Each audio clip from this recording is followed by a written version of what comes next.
Hello, whoever's watching this. I know we don't have very many subscribers or viewers yet, but What? we're gonna grow that. Oh. Well, I thought this was like a popular talk show. Well, yeah, I actually have 10,000 that I don't tell the people.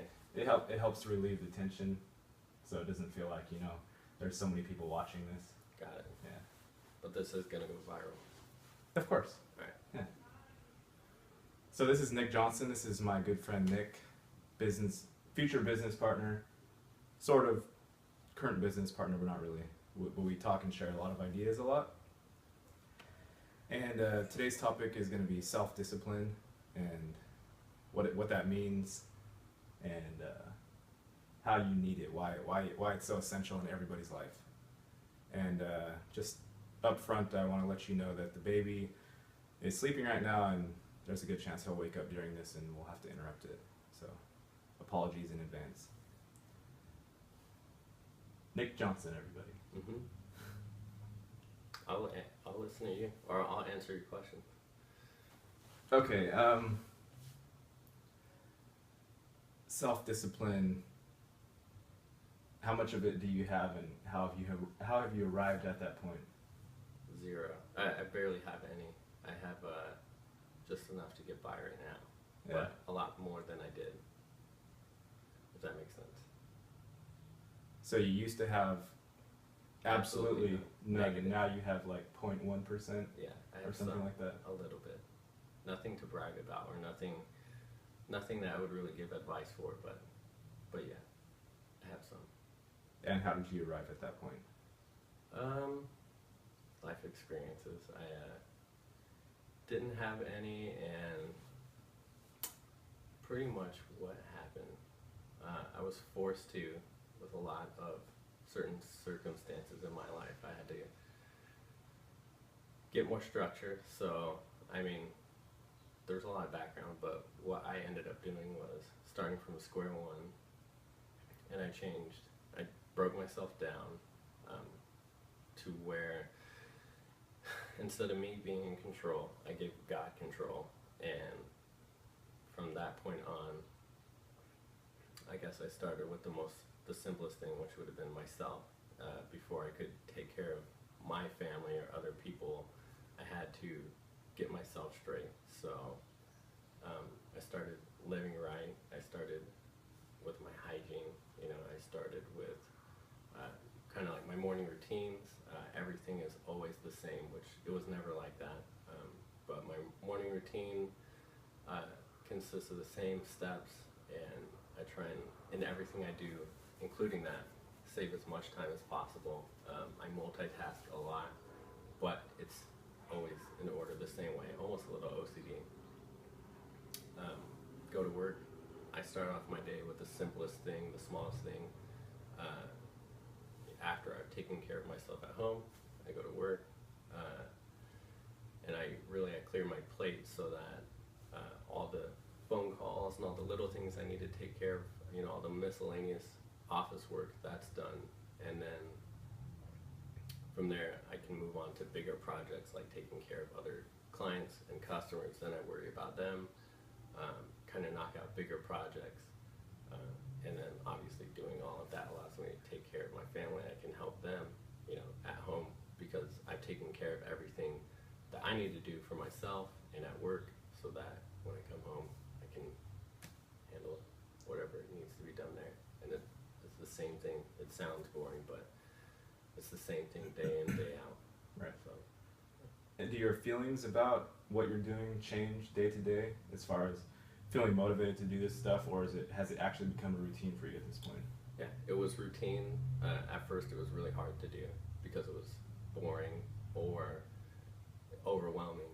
And after even just a short week or two, like I was telling you, it became easier and easier to the point where now I don't even think about it. I get mad it bothers me if I don't do those things. So, Right. yeah. Yeah, so at first it's painful. This is something I talked about in my earlier video. I don't remember how many far back it was, and this is hypothetical on my part because I'm in a very early experimental stage with building habits.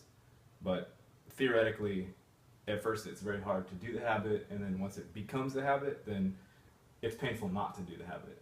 So it essentially puts you on autopilot on the things that you have to do that aren't necessarily fun.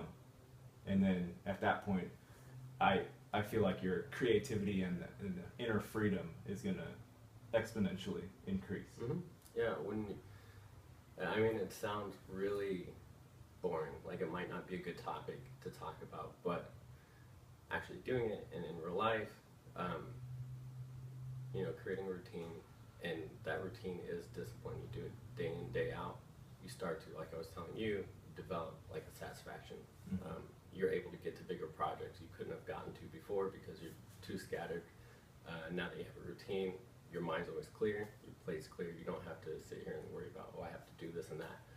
And you can focus on larger projects. You get those done, then you actually become more satisfied with your accomplishments, with yourself. You're building self-esteem.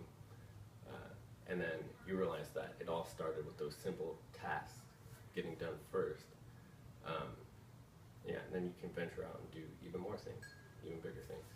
Right. I think you were telling me a while back, you were talking about this brick wall that you're building. Yep. And you were saying that if you want a brick wall and you want it to be perfect, you can't just think it into existence. You can't build it in half a day or an hour. Yeah, you can't. If you look at building a perfect brick wall, you can't. And this is not me. That's Will Smith said this. Mm-hmm. You can't. You'll never get it done. You'll never build a perfect brick wall if you look at it like that. What you have to do is say, I'm going to lay this one brick as perfectly as possible. And if you do that, then you focus on the next brick and you lay that one brick as perfectly as possible. And after a certain amount of time, you'll have a perfect wall. But looking at building a perfect wall and starting that way is near impossible. Or it's really hard to do that. So you're keeping in mind your end goal. You're keeping the vision of your perfect wall in mind. No. Always focus on just that one small thing. But you have to know why you're placing the brick there. Sure, you I don't know what at least Will Smith said about it, but I don't think that you go out and set out to build a perfect wall. What you do is just focus on that one little thing. So they say, and this was him, I believe, who said it, greatness is a bunch of little things done perfect. That's what greatness is. So it's a bunch of little things done perfectly and executed perfectly throughout your life.